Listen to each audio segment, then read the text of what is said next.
Welcome to Tamil பட்டாளம். இன்னைக்கு நம்ம பார்க்க போகிறது இந்த குரூப் 2 2A அதுக்கான ஒரு டெஸ்ட் தான். ரெகுலராகவே என்ன பண்ணியாச்சு, நம்ம ஒரு வீக்குக்கு வந்து 2 டெஸ்ட் வர்ற மாதிரி போட்டாச்சு. நாளையிலேருந்தே டெஸ்ட் வந்து ஸ்டார்ட் ஆகுது. 2 2A ப்ரிலிமினரி அப்படின்றப்போ உங்களுக்கு அவங்க சிலபஸ் கொடுத்துருக்காங்க. அதே சேம் குரூப் 4 சிலபஸ் மாதிரி தான் இருக்கும். அதில் முதல்ல தமிழ் அப்படின்னு சொல்லிட்டு முதல் யூனிட் 1 இலக்கணம். டோட்டலாக நம்ம எவ்வளோ கேட்க போகிறோம் அப்படின்னா 100 மார்க்ஸ் அப்படிங்கிறப்போ நம்ம நிறைய விஷயங்கள் கவர் பண்ண முடியாது. அப்படிங்கிறதுக்காக வீக் 2 டெஸ்ட் நடக்கும். அதில் ஃப்ரைடே ஒரு டெஸ்ட் நடக்கும், மண்டே ஒரு டெஸ்ட் நடக்கும். அதில் 200 மார்க்ஸ்க்கு கேட்கலாம். 200 மார்க்ஸ்க்கு தான். ஏன்னா அதில் ஃபஸ்ட்டு இருக்கக்கூடிய யூனிட் 1 அப்படின்னு எடுத்துட்டோம்னா யூனிட் 1ன்னு நம்ம பார்க்குறோம். ஆனால் அதில் இருக்கக்கூடிய விஷயங்கள் நிறைய இருக்கும். ஏன்னா இந்த லகர வேறுபாடு, அதாவது அந்த மயங்கொழி பிழைகள், இணை எழுத்துக்கள், சுட்டெழுத்துக்கள், வினா எழுத்துக்கள் அப்படிங்கிறதுலேருந்து என்ன பண்ணியிருந்தாங்க, நம்மளுக்கு இப்போ கூற்று காரணம் அப்படின்னு சொல்லிட்டுலாம் கேட்டிருக்காங்க.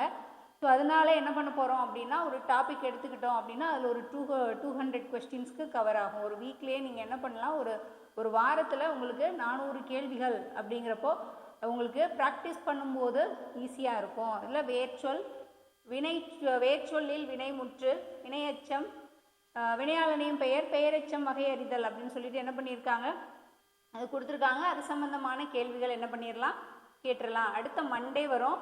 மண்டே ஒரு டெஸ்ட்டு. அது என்னென்னா, நம்மளுக்கு வெயிட்டேஜ் அதிகமாக இருக்கக்கூடிய யூனிட்லேருந்து என்ன பண்ணலாம், நம்ம கேள்விகள் வந்து அது கேட்கலாம் அப்படின்னு சொல்லிட்டு ஃபஸ்ட்டு தமிழ்நாட்டின் வரலாறு, பண்பாடு, மரபு மற்றும் சமூக அரசியல் இயக்கங்கள். ஏன்னா அதில் நம்மளுக்கு 20 கேள்விகள் அப்படின்னு சொல்லிட்டு கொடுத்துருக்காங்க. ஸோ 20 கேள்விகள் அப்படின்னா நம்ம இதுலேருந்து எவ்வளோ கேட்க போகிறோம், 150 மார்க்குக்கு கேட்குறோம். ப்ளஸ் வந்து 2A எழுதுகிறவங்களுக்கு என்னாகும் அப்படின்னா இதில் ஒரு ப்ராக்டிஸாக இருக்கும். ரீசனிங் கேட்கலாம். 25 மார்க்காக என்ன பண்ணிடலாம், பிரிச்சிடலாம். இதில் மேக்ஸ்லேருந்து நம்மளுக்கு சுருக்குகள், அதாவது நம்மளுக்கு புக்கு சார்ந்த விஷயங்கள் கொடுத்துருப்பாங்க இல்லையா, சுருக்குதல்லேருந்து காலம் மற்றும் வேலை வரைக்கும் கொடுத்துருப்பாங்க. சிம்பிளிஃபிகேஷன்லேருந்து ஸ்டார்ட் பண்ணி அதே மாதிரியே ரீசனிங்கும் என்ன பண்ணிடலாம், அது ஒரு 25 கேள்விகள் அப்படிங்கிறப்போ உங்களுக்கு டோட்டலாக எவ்வளோ கவர் ஆகும் அப்படின்னா 50 கேள்விகள் வந்து உங்களுக்கு கவர் ஆகும்.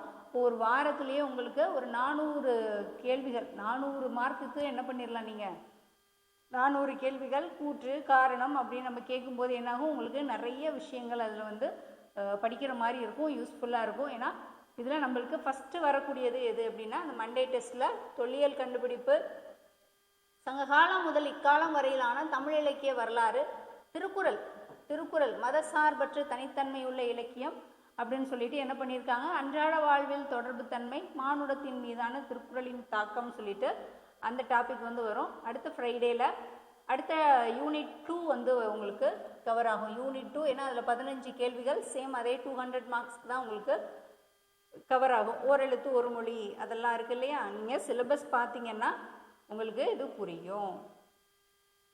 மரு இருக்கும் இதில். யூனிட் 2ல் மரு அப்படின்னு சொல்லிட்டு அதில் வந்து கேட்டிருப்பாங்க. மருவி பெயர், ஓர் அப்படின்னு சொல்லிட்டு பேச்சு வழக்கு, எழுத்து வழக்கு அப்படிங்கிறலாம் இந்த யூனிட் 2ல் வந்து கவர் ஆகும். ஓரெழுத்து ஒரு மொழி.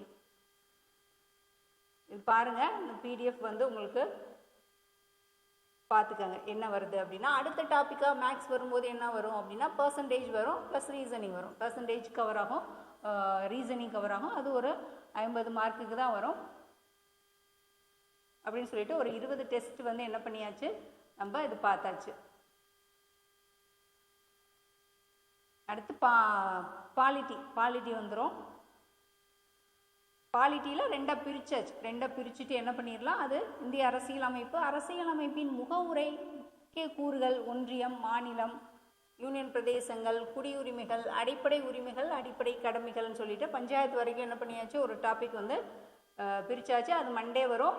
தமிழ் எப்போதுமே ஃப்ரைடே வர மாதிரி தான். அதில் மேக்ஸில் HCF, LCM, ரீசனிங் அப்படிங்கிறப்போ அதுவும் உங்களுக்கு என்ன ஆகிடும், புக்கில் இருந்தும் கேட்டுடலாம், ப்ளஸ் ப்ரீவியஸ் இயர் கொஸ்டினும் கேட்டுடலாம். மேக்ஸு எல்லாமே வந்து உங்களுக்கு புக்லேயும் கவர் ஆகும், ப்ரீவியஸ் இயர் கொஸ்டின் PYQலேயும் நம்மளுக்கு கவர் ஆகும். இப்போ ரீசனிங் அப்படிங்கிறப்போ அதுவும் என்ன ஆகிடும் அப்படின்னா, அது உங்களுக்கு நம்ம போன தடவை என்ன பண்ணியாச்சு 2A அப்படிங்கிறப்போ அதுவும் நல்லா நம்ம பார்த்துருக்கோம். ஸோ அது வந்து இதெல்லாமே உங்களுக்கு சேர்த்து பார்க்கும்போது உங்களுக்கு ஒரு யூஸ்ஃபுல்லாக இந்த டெஸ்ட் வந்து இருக்கும். டெஸ்ட் பேட்சில் ஜாயின் பண்ணணும் அப்படின்னா விருப்பம் இருந்துச்சு அப்படின்னா நீங்கள் தாராளமாக ஜாயின் பண்ணிக்கலாம். ஏதாவது டீட்டெயில் கேட்கணும் அப்படின்னாலும் இந்த நம்பருக்கு ஃபோன் பண்ணி என்ன பண்ணிக்கலாம், நீங்கள் இந்த ஸ்க்ரீனில் தெரியுற இந்த நம்பருக்கு கால் பண்ணி கேட்டுக்கோங்க. இப்படி தான் நம்மளுடைய டெஸ்ட்டு முறைகள் வந்து போகும். ஏன்னா இவ்வளோ மார்க்ஸ் அப்படிங்கிறப்போ கேள்விகள் நிறையா இருக்குது, டாபிக் நிறையா இருக்குது. அப்படிங்கிறப்போ இந்த டாபிக் வாய்ஸாக கிளியர் பண்ணணும். அதனால 200 மார்க்ஸ் தான் நம்ம போட்டிருக்கோம். இது உங்களுக்கு யூஸ்ஃபுல்லாக இருக்கும், பாருங்கள்.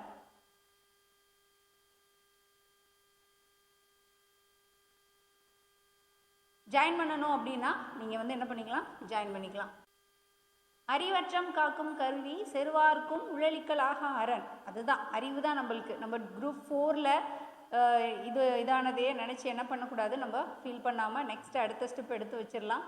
கேட்கட்டும். ஏன்னா நம்ம புத்தகத்திலேருந்து கேட்கக்கூடிய கேள்விகள் நம்ம எல்லாருமே தரவாக தான் இருப்போம். வெளியில் இருக்கக்கூடிய அவுட் சோர்ஸும் என்ன பண்ணிடலாம், அவங்க அதுக்கேற்ற மாதிரி நம்ம பார்த்து என்ன பண்ணிடலாம், அதை இதில் ஆட் பண்ணிடலாம். இது உங்களுக்கு டெஸ்ட் அட்டன் பண்ணுங்கள். பண்ண தான் என்ன ஆகும், அது ஒரு ப்ராக்டிஸாக வரும். உங்களுடைய ரீடிங்கை வந்து அதிகப்படுத்திக்கங்க, உங்களுக்கு யூஸ்ஃபுல்லாக தான் இருக்கும். விகிதம் மற்றும் விகிதாச்சாரம் அப்படி சொல்லிட்டு நீங்கள் சிலபஸ் வச்சு பார்த்தீங்க அப்படின்னாவே ஃபுல்லாகவே கவர் பண்ணியாச்சு. அடுத்தடுத்த கிளாஸஸ் போகும். அப்போ அதுக்குரிய டெஸ்ட் பேட்ச் அந்த கொஸ்டினுக்கான விளக்கம் வந்து நான் என்ன பண்ணிடுவேன், போன தடவை மாதிரியே நான் உங்களுக்கு இதில் வந்து விளக்கம் வந்து நான் சொல்லிடுவேன். அதனால் அதையும் வாட்ச் பண்ணுங்கள், யூஸ்ஃபுல்லாக இருக்கும். நெக்ஸ்ட் அடுத்து ஒரு வீடியோவில் பார்க்கலாம். தேங்க்யூ.